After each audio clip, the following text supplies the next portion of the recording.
Hi, everyone. My name is Elliot Kennel from the Cameron Group. We're a consulting company that specializes in nuclear energy and military systems. What do we really know about Iran's nukes? My goal today is to try to introduce some sanity into that conversation. This is especially important because I think in some of our military operations, notably in Iraq, sanity was conspicuously missing in some cases. We got involved in a war with Saddam Hussein, partly because of a fascination with yellow cake that was completely off base, and I said so at the time.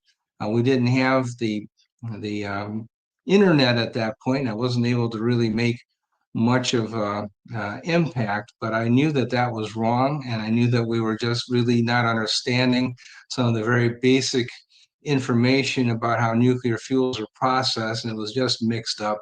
It was just misinformation. But in any case, I wanted to comment on some of the things that are being mentioned in the press and just really try to interject sanity into the discussion. I think a lot of it is out there, but I want to tie it up to the extent that I can. Um, I think that first of all, there is an extensive program in Iran, or was, to develop enriched uranium. This is just simply a fact. This is much, much different than what we saw in Iraq all those years ago. Um, and this is a picture from uh, I believe it's the Fordo nuclear complex. They operated in Iran about close to 20,000 centrifuges that were purifying uranium, enriching it in the uranium-235 isotope, which is necessary in order to make nuclear weapons. So this is something that is simply a scientific fact. Much ado is made of the fact that Tulsi Gabbard said that that Iran is not building a nuclear weapon. But let's take a look at what she actually said in the full context of her statement, which was made on March 25th. She said Iran continues to seek expansion of its influence in the Middle East, despite the degradation to its proxies and defenses that would be like rebels, etc., during the Gaza conflict. Iran has developed, maintains ballistic missiles, cruise missiles, unmanned air vehicles, including systems capable of striking U.S. targets and allies in the region. Tehran has shown a willingness to use these weapons, including during a 2020 attack on U.S. forces in Iraq and attacks against Israel in April and October 2024. Iran's cyber operations capabilities also present a serious threat to U.S. networks and data. The IC intelligence community continues to assess that Iran is not building a nuclear weapon, and Supreme Leader Khamenei has not authorized the nuclear weapons program that he suspended in 2003. The IC continues to monitor closely if Tehran decides to reauthorize its nuclear weapons program. In the past year, we have seen an erosion of a decades long taboo in Iran on discussing nuclear weapons in public, likely emboldening nuclear weapons advocates within Iran's decision making apparatus. Iran's enriched uranium stockpile is at its highest levels and is unprecedented for a state without nuclear weapons. So what they're saying is that there's not a specific weapon system that's being developed, but they are doing things that will enable nuclear weapons to be built at some point in the future.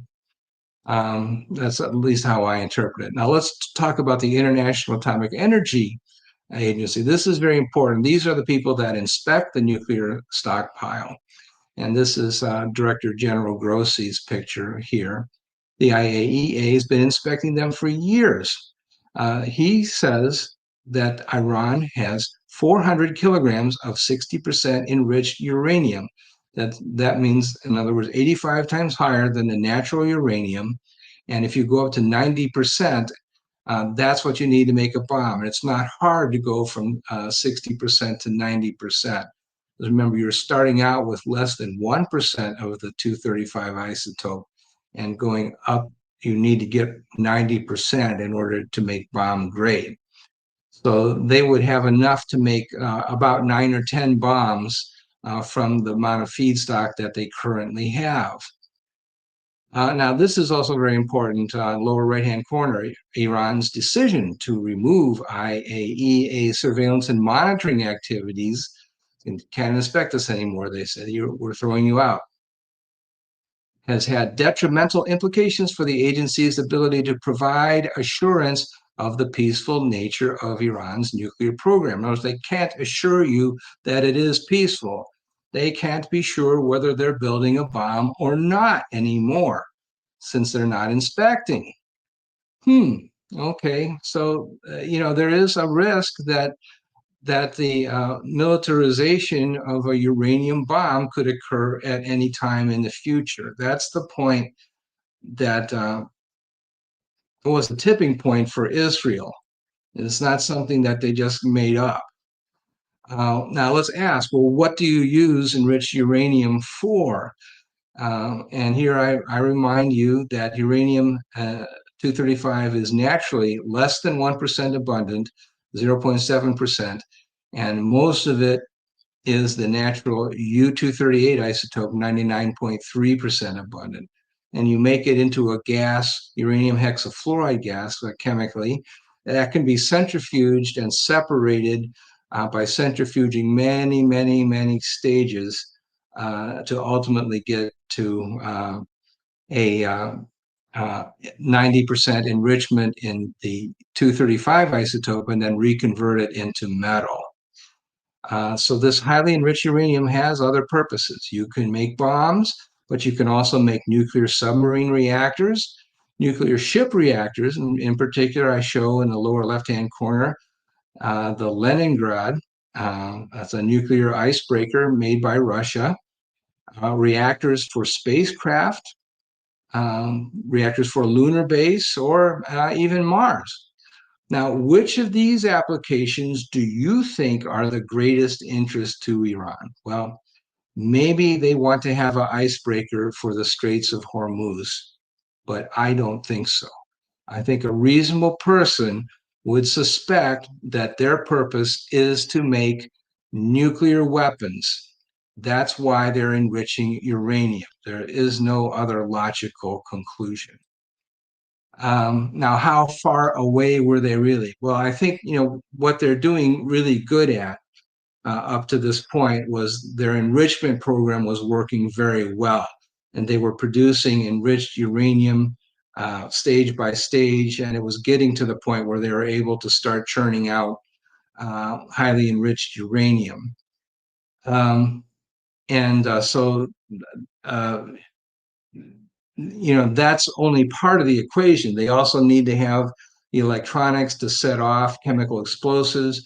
That would be the precursor to driving the material together that achieves the critical mass to set off that nuclear explosion. They need to have launch systems, the triggers. It's not just a hunk of uranium. We don't know the overall status of the nuclear system. We don't know what kind of nuclear system they might have been thinking of in terms of their ultimate goal. We think that they're probably, or at least, from what I know, the natural thought is, well, they'd probably put it on a missile and aim it at Jerusalem and Tel Aviv and the major cities in Israel. I don't know. But maybe they were thinking of putting it in a crate and shipping it to America and blowing it up in a harbor or something, some kind of terror device, in other words. That we don't know. We don't know what they were going to make. They didn't tell us. But I don't think that the plot would be to just make a few weapons, like one or two, and quick, like a bunny, do something in Israel and wait for the response from Israel, which would be about 200 bombs dropped on Tehran. That is not a good plan. That's not what they were going to do. but they do have thousands of centrifuges operational, or they were operational at Fordo and Natanz. I hope I'm pronouncing those right, but probably not. And they were producing highly enriched uranium in defiance of all the agreements that they had signed over the years. They weren't supposed to be doing that. They were supposed to be making low enriched fuel for commercial reactors, and they were going way beyond that. And the IAEA was saying, well, okay, they're producing highly enriched fuel. We don't know what to do about it, but here it is. And so they just complained and really weren't able to do anything about it.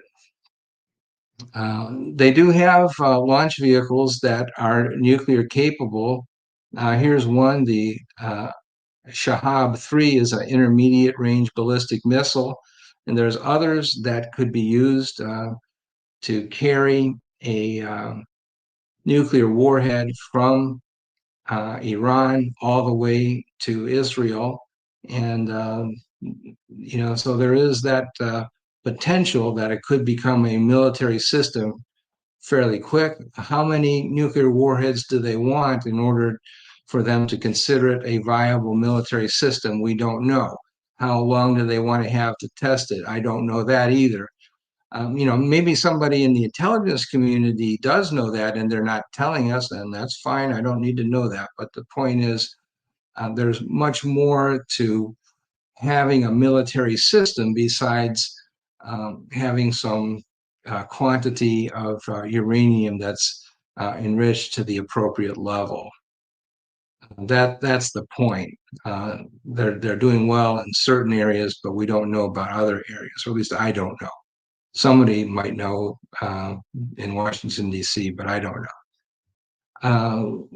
I drew up this turkey analogy to kind of explain where they might be. This is from the National Association of Barnyard Fowls, NABF, which I made up.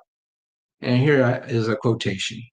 We have learned that Farmer Brown has a grindstone and an axe head and an oak axe handle. However, there is no proof that he has decided to weaponize, and if he does, it may take him years to do so. We expect to be fed for the foreseeable future. We will continue to monitor the situation. So I think there might be some dissident turkeys that may fear for their lives and think that Farmer Brown will indeed come and cut their heads off for Thanksgiving. But the majority of the turkeys feel that that's not possible. It's not going to happen. They believe that Farmer Brown is benign and can be trusted, and he would never do anything really bad with those materials, even though they can be formed into an axe. That's kind of the analogy that I would draw, is that the things that Iran was doing have no other logical application but making nuclear weapons. It's just really a question about how far along they were on the timeline for all of the component technologies that are necessary. Let me also talk about, it was very interesting that we saw on X.com and other places that there were all these trucks that were lined up at the Fordo facility, which was one of the places, one of two places that had centrifuges used for enriching uranium. And there were things in the press that said that, oh, okay, we think they're picking up uranium, the enriched uranium, and they're going to go take it someplace so that they'll escape the bombardment if it comes. And it did come, of course. And so the Iranians will still have their stash of enriched fuel. And I've also uh, read things that implied that the centrifuges were rescued and they were taken to a safe place, or that the centrifuges remained in place, but they survived because the American bombs didn't penetrate deep enough to really do some damage. So these are the kinds of themes that have been uh, in the press from unofficial sources, anonymous sources. But I think what I would do if it were me, I would get all kinds of trucks, like 10 times as many trucks as necessary. So if I had 2 truckloads of things that I wanted to hide, I'd get 20 trucks and I'd send them every which way. I'd send some north, some south, east, west. And so that way that spy planes wouldn't know which one actually had valuable cargo in it and which ones were just empties. And I'd make lots of stops so they wouldn't know when valuable things were being offloaded and when they were uh, being loaded with valuable things from different places, kind of like a city bus rather than an express. And so I would make it as hard as possible for them to track when valuable things were being dropped off and when they weren't. So I would switch vehicles. I'd move from one place to another every few days. And I'd also be on the lookout to see if maybe Israel had dropped off some radiation detectors during some of the you know flights and bombings that have gone on. Maybe there's some drone aircraft or something that are flying around with detectors, and I try to take care of those too, so they couldn't collect information on me. So I'd be very vigilant about all that. That's what I would have done. So I don't necessarily believe that all of these trucks are full of centrifuges and uranium. I find it hard to believe that you could take out centrifuges that were installed over a period of years, and then you're going to uninstall them in a period of hours to a few days and crate them up and send them on their way in a truck, and that they're going to be just fine when you uncrate them again. I think that's far-fetched. It's not impossible, but it's hard-fetched. So let's talk about damage assessment after the bombing, especially with the bunker buster, the GBU, which stands for the Guided Ballistic Unit number 57, which is a bunker buster. It's made with a very high density material that is concentrated in the nose of the vehicle, allows it to penetrate deep. Do we trust what Iran says about it? No. Do we trust anonymous sources that are reported even in very, national publications in America? No. Uh, can we trust the press to be above political motives in reporting? In other words, if the paper has a history of reporting um, things that are pro-Democrat or pro-Republican, um, are they going to be free of that bias in this case? No, no, I'm sorry, no. So let's, you know, be smart consumers of news, I guess is what I'm saying. Let's take a look at some numbers that we do have. The GBU range in the uh, rock and bunker cement is 60 meters. The depth of that facility was 90 meters. So you could say, well, they're going to fall short, and possibly so. But using 3 missiles together probably helps soften it up a little bit. It was 1, 2, and then 3 all the way down. And then there's debris that's seen in some of the photography subsequently that was blown out of the entrance. So that suggests that there must have been an explosion somewhere deeper in the tunnel, like namely where the bombs landed, perhaps, which suggests that the facility itself may have suffered some sort of catastrophic activity. Um, and again, I'm just really skeptical about even if they claim, oh, we're high-ranking, classified, super duper government reports, but they're anonymous. I'm not sure that I want to really necessarily place faith in those kind of reports. I find it difficult to believe that you could take apart centrifuges that took years to install.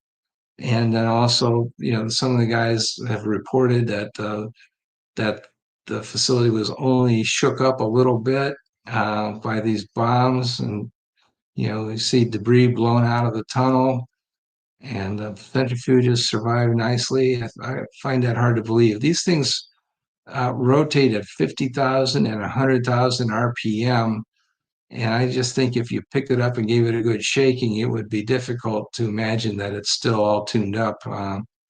Maybe it's true, but I'm a skeptic. I think that it probably did get very severely damaged.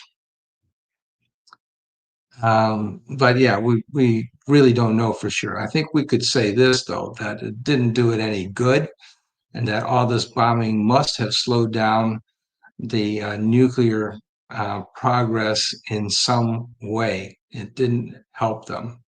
And if nothing else, it gave them reason to think about what they're doing. What about recovering the enriched uranium? Well, okay, now it's possible that they have some that's already stored in a safe facility. That's possible. But it can certainly be recovered one way or the other. Now, uranium is a metal. Most of the material, I would suppose, is stored in the form of UF6. Now, we think of UF6 as a gas, but under pressure, it's actually a solid. It may have been rescued by trucks. Some of it might be buried under tons of rocks, in which case it's a solid, or it might be completely crushed, and in which case you could dig down, find it, and remine it. But remember that even though it's easy to centrifuge the stuff from 60 to 90% and get your bomb grade uranium, I'm not sure that they have as many centrifuges operational as they used to. Maybe they don't have any. I don't know. But they have nowhere near, my guess is, nowhere near the capability that they did a week ago. Are they going to have enough centrifugation capability to meet their goals? I think it's going to take a long time to get that back together again. And how much do they need to meet their goals? What kind of system are they actually trying to build? On the other hand, let's turn this problem around completely. Let's suppose that they totally obliterate the facility and that it's the uh, maximum possible successful mission from the standpoint of the United States and Israel. They can still start a new weapons program. It's just a question of will. It might take them 1,000 years in order to make that missile system or whatever it is that they want to build. But they can always start from scratch. So that remains a possibility. But on the other hand, I think that it's an open question. Maybe, just maybe, there might be some rethinking of priorities in Tehran. I wouldn't jump to the conclusion that, oh, they'll never change and they're just going to automatically go back to their same old nasty selves. I think the intelligence community is obliged to consider the worst possible case. But I think more diplomatically that there's always hope for change in a beneficial way.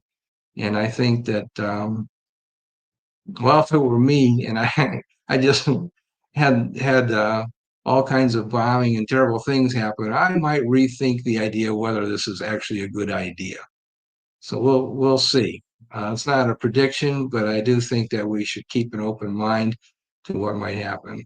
All right. So in summary, I don't think there's any way around it that the nuclear program has been substantially slowed down. Whether it's been ground to a complete halt or not, I don't know. I also don't believe that the damage has been negligible and they'll just sweep up the floor a little bit and they'll be ready to go in a couple of weeks. I don't believe that either. Those two extreme conclusions are very difficult to imagine. But they also, I think, have reason to believe that nukes might not be a good idea. I wonder how easy or hard it might be to hire replacements for all of those leaders of the nuclear program that were assassinated. Would you take that job? I don't think I would. Um, so, you can't be sure that you persuaded them to stop building nukes just because you had a bunch of missiles and the bunker busters, which caused a lot of damage. It may not have killed the nuclear project forever, but it has been physically slowed down. Whether or not it has redoubled their determination to make nuclear weapons um, remains to be seen. I'll leave that for the political scientists to determine whether they want to make a change because of that or whether they'll continue to maintain the course. I think it could go either way. There's no way really for somebody like me to make any kind of prediction.